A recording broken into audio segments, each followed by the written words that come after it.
Namaskar, Vande Matram. Welcome to the day 4 of our 21st day spoken English challenge of Om Vidyalaya. We are heartily welcome you. Let's start day 4.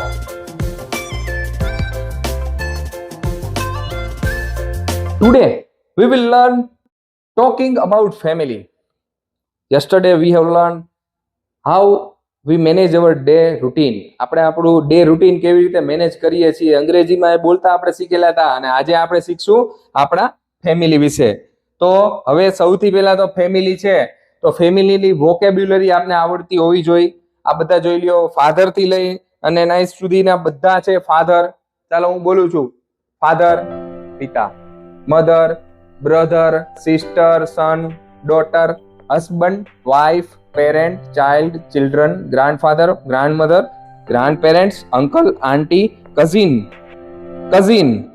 nephew and nice. Okay, આ થોડાક અટપટા લાગે બધાને પણ એ જોઈ લેજો, screenshot લઈ લો, આ તમને પાકા હોવા જોઈએ. ઓકે, ચાલો ત્યાર પછી આગળ વધીએ. એક્સટેન્ડેડ ફેમિલી કોણ કોણ છે? ઓકે, એક્સટેન્ડેડ ફેમિલી જો ગ્રેટ ગ્રાન્ડફાધર પરદાદા, ઓકે, ગ્રેટ ગ્રાન્ડ મધર પરદાદી, ફાધર ઇન લો સાસરા, mother in law, brother in law અને sister in law. Okay, screenshot લઈ લો. ત્યાર પછી આગળ વધીએ. Sentence structure. ચાલો, ફેમિલી નું સેન્ટેન્સ સ્ટ્રક્ચર કેવી રીતે બોલાય? ઓકે, 3 ઉદાહરણ છે તમારી સાથે. This is my father, my mother is a teacher, I have 1 brother and 1 sister. આ રીતે તમે બોલી શકો. તમે તમારું આવું ગોઠવી નાખો, નોટમાં લખી નાખો, તમારું શું ફિટ બેસે છે. This is my father, my mother is a teacher. એમ પણ કહી શકો this is my mother, her name is ખાલી જગ્યા. હવે તમે સાદો વર્તમાન કાળ શીખી ગયા છો. હર નેમ ઇઝ ખાલી જગ્યા. પછી કહી શકો સી ઇઝ ધારો કે હોમ મેકર, અથવા તો કહી શકો હાઉસ હોલ્ડ. ઓકે, તો આઈ have 1 brother and sister. You can also tell his and her name. Okay, ત્યાર પછી આગળ વધીએ. બીજા અલગ અલગ વાક્યો છે આપણી સામે. My grandfather lives with us. Okay, મારા દાદા અમારી સાથે રહે છે. મારી સાથે રહે છે મારા દાદા. Okay, my grandfather lives with us. કયો કાર્ડ છે મને જલ્દી કહી દો કોમેન્ટમાં. કયો કાર્ડ? Simple present tense. ક્યાંથી ખબર પડી? તો કે લીવ્સ છે એટલા માટે. ઓકે, તો એ આપને ખ્યાલ આવી જાય. My grandmother cooks delicious food. Cooks આવ્યું જો ત્રીજો પુરુષ એક વચન. મારા દાદી સ્વાદિષ્ટ ભોજન બનાવે છે. સમજાણું? My uncle is a doctor. મારા કાકા ડોક્ટર છે. My aunty is very kind. જો આ બધા શબ્દો છે ને એ બધા અગત્યના છે. તમે એ શબ્દો ઉપર ફોકસ કરજો. ઓકે, આપણો હેતુ એ છે કે તમે એ બધા શબ્દો છે એનાથી વાકેફ થાઓ. જેમ કે ડોક્ટર છે, ડિલિશિયસ ફૂડ છે, વેરી કાઇન્ડ છે, સ્ટડીઝ ઇન કોલેજ છે, લીવ્સ વિથ અસ છે, આ બધા. ઓકે, તો આ બધા તમે ખાસ શબ્દોથી પરિચિત થાવ. Family introduction. As a student તમે કેવી રીતે ફેમિલી ઇન્ટ્રોડક્શન કરશો? તો કે એનો આ એક્ઝામ્પલ અહીંયા સેટ કરેલું છે. ચાલો મારી સાથે વાંચવાનું છે એક એક વાક્ય. I live with my parents. બોલો, I live with my parents. My father is a driver. તમારા ફાધર જે હોય તે તમે બોલી શકશો. Okay, police, doctor, engineer. તો એ છે કે અન આવશે એ તમે જોઈ લેજો. Okay, my mother is a home maker. એમાં પણ જે આવતું હોય ગૃહિણી એટલે હોમ મેકર. એ સિવાય જો કઈ આવતું હોય તો તમે કહી શકશો. I have a young sister. જો સિસ્ટર હોય તો સિસ્ટર અને બ્રધર હોય તો brother. His name is am કહી શકો. તો આટલો ઇન્ટ્રોડક્શન તમારા ફેમિલીનું તમે બોલતા શીખી જાશો. સ્ક્રીનશોટ લઈ લો અને પ્રેક્ટિસ કરવાની છે. એકવાર જોઈને આવડી જશે પણ બોલવાનું છે.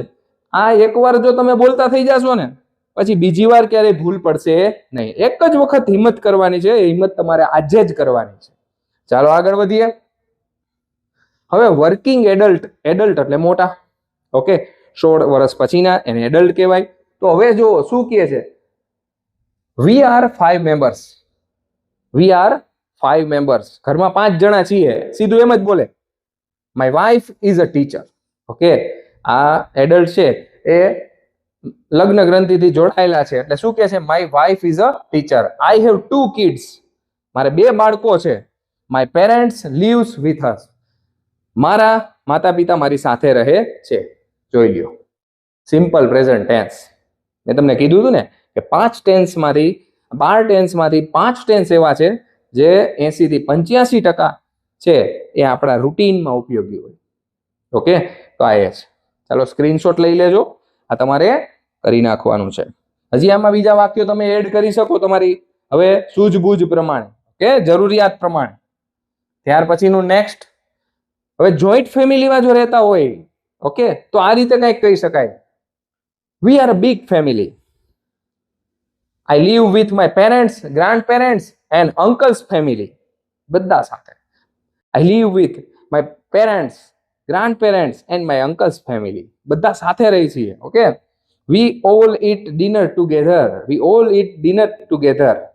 ઇટ્સ અવર ફેમિલી રૂલ, એવું પણ કહી શકો. ઓકે, તો આ રીતે જોઈન્ટ ફેમિલી છે. ચાલો, તો આ છે આજનો આપણો ટોપિક. એ આપણે અત્યારે ઓલમોસ્ટ બેઝિક ક્લિયર કર્યું. એને રિલેટેડ દરેક જે કન્ડિશન હોય એને રિલેટેડ 4-5 વાક્યો આપણે જોયા. તમને એક એક્ટિવિટી આપું છું. આ એક્ટિવિટી અચૂક બધાએ કરવાની છે, ભૂલ્યા વગર બધાએ કરવાની છે. એક્ટિવિટીનું નામ શું છે? શું છે? Family tree. ઓકે, તમારે તમારું પોતાનું ફેમિલી ટ્રી બનાવવાનું છે. તમારે તમારું બનાવવાનું છે. ઓકે, શું કરવાનું છે? એક ઝાડવું દોરવાનું આ રીતે. ઓકે, ઝાડવું દોરવાનું. રેડી? અથવા તો આમ કરી અને આમ કરો તમે. અહીંથી એક ડાળ જાય, બીજી ડાળ આમ જાય, ત્રીજી આમ જાય, ધારો કે એ રીતે. બરોબર? Say each name and relation in English. આંબો જોયો છે? ઘણા જોયો છે. વડીલોને પૂછજો, દાદા દાદી કે કોઈ ઘરમાં હોય, મમ્મી પપ્પા, એને ખબર આપણા ઘરનો આંબો કયો. ઘણા તો મઢાવીને રાખે છે દિવાલમાં. તો એ આંબો તમારે ધ્યાનમાં રાખી અને તમારા ફેમિલી, ઓકે, આમ 3-4 પેઢી સુધી નથી જવાનું. અત્યારે જેટલા જીવિત છે એના ઉપરથી તમારે શું કરવાનું છે? આ રીતે. This is my grand parents. તમે એવો ફોટો ચોંટાડી શકો, આવો એક પ્રોજેક્ટ બનાવી શકો. This is my grand father, mister Mahesh. Okay, he is very kind. Okay, he always teaches me moral values. આવી રીતે તમે કહી શકશો. ઓકે, એક વ્યક્તિ એની સામે 2-3 વાક્ય, આવું તમારે કામ કરવાનું છે. વેકેશનમાં ખૂબ સદુપયોગ થશે. તો ચાલો આ કામ તમારા ઉપર છોડી દઈએ છીએ અને આગળ વધીએ. Next, practice time. ચાલો, પ્રેક્ટિસ ટાઈમ છે. જો અહીંયા ઉપર અંગ્રેજી લખ્યું છે, નીચે ગુજરાતી લખેલું છે, જેથી કોઈને મુશ્કેલી પણ ન પડે. શું લખ્યું છે? તમારા પરિવારમાં કેટલા વ્યક્તિ છે? કોઈ તમને પૂછે તમારા પરિવારમાં કેટલા વ્યક્તિ છે, તો તમારે શું એને અંગ્રેજીમાં કહી શકાય? How many people are in your family. જો હાઉ મેની, તમને એમ થાય આ તો નવો વર્ડ આવ્યો. હાઉ મેની ગણી શકાય ને, એને એમાં મેની આવે. શું આવે? મેની. હાઉ મેની જે ગણી શકાય એવા હોય. દૂધને ગણી શકાય કે 1 દૂધ 2 દૂધ, એમ એ લીટરમાં જથ્થો હોય તો એ હાઉ મચ આવશે. હાઉ મેની અને હાઉ મચ, આ 2 છે એ યાદ રાખજો. Okay, what is your mother's name? તમારે જવાબ આપવાનો છે. ચાલો, સૌથી પહેલા હું જો અહીંથી પ્રશ્ન પૂછું છું, તમારે જવાબ દેવાનો છે. આપણે વર્ચ્યુઅલ એક્સરસાઇઝ કરીએ.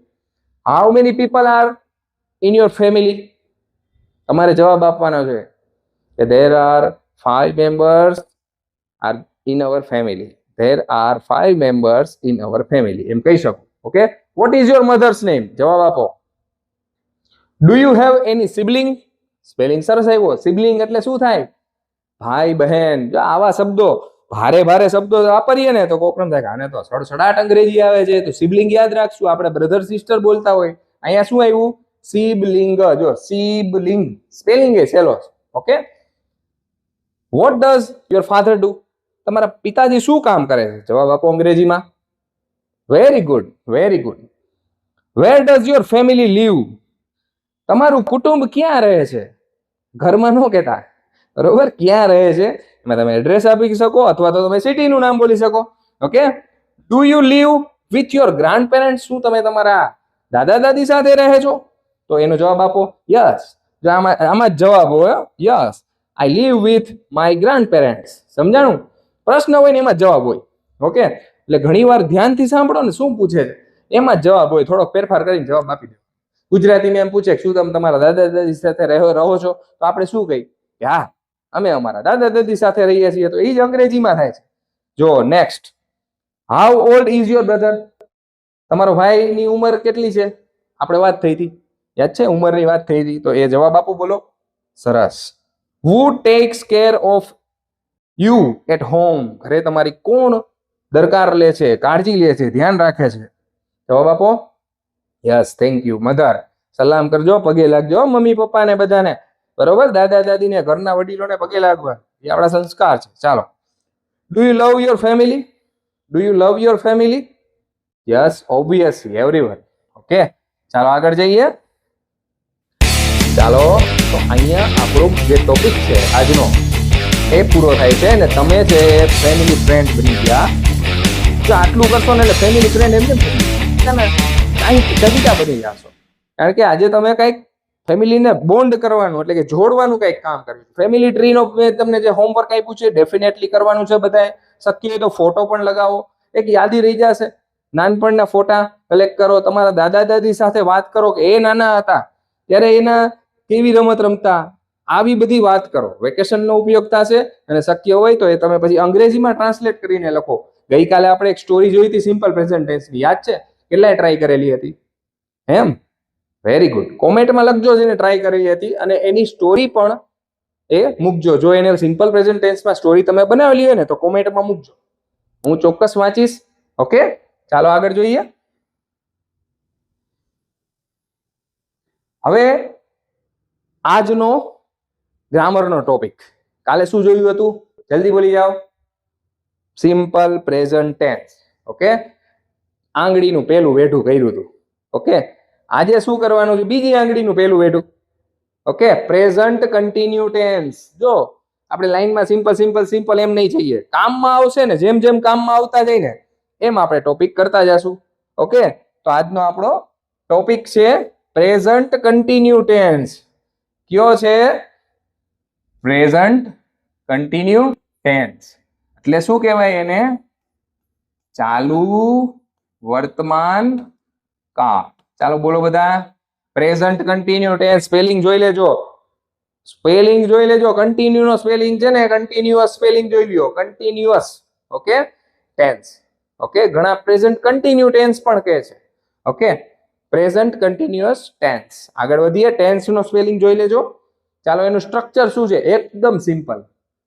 સહેલામાં સહેલો કોઈ કાર્ડ હોય ને તો આ કાંઈ જોવાનું નહીં.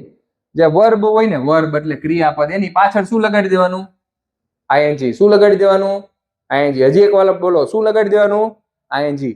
વર્બની પાછળ આઈએનજી અને આગળ એમિઝાર. હવે એમિઝારમાં શું આવે એ તો તમને ખબર છે. એમ કોની હારે આવે, ઇઝ કોની હારે, આર કોની હારે, તમને ખ્યાલ છે. તો લગાડી દેવાનું. ચાલો, જો હવે આપણે આ શેના માટે વપરાય છે ને એ જોઈએ. અત્યારે, રાઈટ નાઉ, અત્યારે. અત્યારે હું ભણાવી રહ્યો છું. હું ભણાવી રહ્યો છું ને, આઈ એમ ટીચિંગ યુ. સમજાણ? હું ભણાવી રહ્યો છું. You are learning. તમે ભણી રહ્યા છો. તો આ બધો કયો કાળ આવે? Present continue. કામમાં આવે કે ન આવે? સ્પોકનમાં ચોક્કસ કામમાં આવે. કાન પકડવા પડે. પકડવા પડે ને તો પછી. હવે આગળ વધીએ. ચાલો નેક્સ્ટ. પ્રેઝન્ટ કન્ટિન્યુ ના એક્ઝામ્પલ ફટાફટ મારી સાથે બોલવાના છે. ચાલો, પેલું વાક્ય બોલશો બધા ઝડપથી. આઈ એમ eating. He is playing. They are studying. We are watching TV. અથવા તો એમ કહી શકો we are watching YouTube lecture. Okay. She is reading a book. છે સહેલું. આગળ વધીએ. નેક્સ્ટ. એના પછી ચાલો હવે આમાં હેલ્પિંગ વર્બ હતા. હવે જો આ રિવિઝન છે, આપણે કાલે કરી ગયા. ઓકે, આઈ સાથે એમ આવે, હી સી ઇટ સાથે એક વચન છે એમાં ઈઝ આવે, અને યુ વી ધે આ બધા બહુવચન છે એમાં શું આવશે? આ. એકદમ સાચી વાત. ચાલો, હું બોલું છું એક વચન, તમારે બહુવચન બોલવાનું. I am, we are, you are, right. He she it is શું આવે? They are. એકદમ સાચું. પરફેક્ટ જઈ રહ્યા છો. ચાલો હવે ડેઈલી પ્રેક્ટિસ છે જે સેન્ટેન્સ એ હવે જોઈ લઈએ ફટાફટ. અફર્મેટિવ એટલે કેવા થાય? હકાર. Well done, super super. Affirmative નો સ્પેલિંગ આવડે છે? જોઈ લ્યો. પણ સ્પોકન માં સ્પેલિંગ પાકો કરવાની જરૂર નથી. જેટલા વડીલો જોવે છે ને એને કઈ લખવાનું નથી. અફર્મેટિવ સેન્ટેન્સ સીધું બોલવાનું, શબ્દો યાદ રાખવાના, શબ્દો યાદ રાખવાના. અફર્મેટિવ સેન્ટેન્સીસ, હકાર વાક્યો. ચાલો હકાર વાક્ય શું છે? આઈ એમ ડ્રિંકિંગ વોટર છે ને? ચાલો શું છે? આઈ એમ ડ્રિંકિંગ વોટર. આઈ એમ ડ્રિંકિંગ વોટર. ત્યાર પછી શું છે? She is cooking food. તે જમવાનું બનાવી રહી છે. પછી they are going to school. બોલો સાથે. he is writing a letter. we are watching a movie. Ready? Screenshot પાડી લો, પ્રેક્ટિસ કરી શકશો. ત્યાર પછી નેગેટિવ સેન્ટેન્સ જોવો, વચ્ચે નોટ મૂકી દેવાનું. શું મૂકવાનું? Not. I am not eating now. Not કાઢી નાખો તો અફર્મેટિવ થઈ જાય. I am eating now. He is playing outside. They are studying today. વચ્ચે નોટ આવ્યું, ખબર પડી ગઈ? આઈએનજી વાળું રૂપ અને એમિઝાર ની વચ્ચે નોટ મૂકવાનું. આઈ એમ નોટ હંગ્રી. ઓકે, આ રીતે. ચાલો નેક્સ્ટ ક્વેશ્ચન ફોર્મેટમાં પ્રશ્નાર્થ વાક્ય. એમાં શું થાય તો જો એમિઝાર હોય ને આગળ લઈ લેવાના, બીજું કઈ નહીં કરવાનું. અને કરતા હોય ને એને પાછળ. Are you watching TV? Are you watching TV? Yes, we are watching TV. Okay, આ રીતે. Is she going home? Yes. they are playing cricket? no, they are playing football. આ રીતે આપણે વાતચીત કરી શકાય જો આમ ઉપયોગી થાય. હવે છે ને હું તમારી સમક્ષ છે ને એક થાળી પીરસી શકું. ભાઈ જમવાનું કામ તમારું છે. તમને રૂલ્સ ને એ બધું કહી દઉં, એના એક્ઝામ્પલ 2-3 આપી દઉં, પછી પ્રેક્ટિસ છે ને એ તમારા હાથ. જેટલી પ્રેક્ટિસ થશે ને એટલું આવડી જશે. સ્ક્રીનશોટ પાડી લો, આની પ્રેક્ટિસ કરવાની છે. ઓકે, આગળ વધીએ. જો WH ટાઈપના જે ક્વેશ્ચન હોય, આપણે બીજા દિવસમાં જોયેલું હતું એ. What are you doing? તમને કોઈ પૂછે વોટ આર યુ ડુઈંગ તો તમે કહી શકો I am doing my homework. Okay, I am doing my homework. Where is she going? She going with her friend. બરોબર, એ રીતે તમે કહી શકો. તો આ એના પ્રશ્નો છે, એ જવાબ તમારે આપી શકો. તો WH થી ING વાળા કેમ થાય છે સ્ક્રીનશોટ પાડી લેજો. આની પણ પ્રેક્ટિસ કરશો. ત્યાર પછી આગળ જોઈએ. હવે અમુક એક્ઝામ્પલ છે. એક્ઝામ્પલ હું વાંચતો નથી, તમે વાંચી લેજો, સ્ક્રીનશોટ પાડી લો. આગળ વધીએ. જો રવિ ઇઝ વર્કિંગ હાર્ડ. આજનો જે આ ટેન્સ છે એકદમ સહેલો, બધાને સમજાઈ ગયો છે. ING મૂળરૂપ ને આગળ છે એમિઝા. ઓકે, તો આ છે આજના આ સેન્ટેન્સ ની પ્રેક્ટિસ. હવે આગળ વધીએ. ચાલો તમારા માટે ચેલેન્જ, પ્રેક્ટિસ ટાઈમ. જવાબ આપો. શું આવશે? એમિઝાર માંથી શું આવશે? અને ING વાળું રૂપ લગાડવાનું. ચાલો, આઈ રીડ નું શું કરશો? અ બુક. આઈ સાથે શું આવે? તો કે એમ. ઓકે, આઈ સાથે શું આવે? એમ આવે. શું આવે? એમ. અહીંયા શું કરવાનું તમારે? આઈ એમ રીડ નું શું કરવાનું? રીડિંગ. ઓકે, આ રીતે. આ રીતે બધા ફિલઅપ કરવાના છે. સ્ક્રીનશોટ લગાવી લો. ચાલો, સી બોલતા જાઓ સાથે. She is cooking dinner. they are playing. we are watching. he is writing. જો પાછળનું વાંચવાની જરૂર નથી, આગળ જ ખબર પડી જાય. રેડી? ચાલો આગળ વધીએ. હા, આ સૌથી બેસ્ટ એક્સરસાઇઝ છે. જો અહીંયા એક રવિ નામ આપ્યું છે અને સ્ટડી. હવે તમારે પ્રેઝન્ટ કન્ટિન્યુ ટેન્સ નું વાક્ય બનાવવાનું છે. આ ચેલેન્જ છે. કોમેન્ટમાં જો આ તમે જવાબ આપશો તો તમને ખરેખર હું માનીશ કે આવડી ગયું છે. જો રવિ ઇઝ સ્ટડીંગ નાઉ. આવી રીતે તમે બધું બનાવવાનું. સ્ક્રીનશોટ લગાવો. ચાલો આઈ નું બનાવો. આઈ એમ ડ્રિંકિંગ ટી. બરોબર. they are dancing. બરોબર, they are dancing. she is not going to school. what are you doing? થઈ ગયું ને આ રીતે. ઓકે, હું ખાઈ રહ્યો છું. અંગ્રેજી કરો. આઈ એમ ઇટિંગ. તે કપડા ધોઈ રહી છે. she is washing cloth. તેઓ ટીવી જોઈ રહ્યા છે. they are watching television. તમે શું કરી રહ્યા છો? what are you doing? અમે રમત રમી રહ્યા છીએ. we are playing game. આ રીતે એનું અંગ્રેજી થાય છે. ઓકે, ચાલો. તો આ આપણો પ્રેઝન્ટ કન્ટિન્યુ ટેન્સ પૂરો થયો. વર્તમાન કાળમાં ચાલુ ક્રિયા જે હોય તે દર્શાવવા પ્રેઝન્ટ કન્ટિન્યુઅસ. ગઈકાલે પ્રેઝન્ટ સિમ્પલ પ્રેઝન્ટ ટેન્સ, આજે પ્રેઝન્ટ કન્ટિન્યુઅસ. આજના ચોથા દિવસે દરેક વિદ્યાર્થીઓને ખાસ સલાહ છે. આજે રવિવાર છે, તો આરામથી આગલા 4 દિવસના વિડીયો જોઈ નોટ્સ જો તમારી ન બનેલી તો બનાવી લેજો અને સરસ રીતે રિવિઝન કરતા રહેજો તો તમને ચોક્કસ ફાયદો થશે. ફરીથી મળીશું ડે 5 આવતીકાલે સાંજે 7 વાગે. ત્યાં સુધી ગુડ બાય. ભારત માતા કી જય.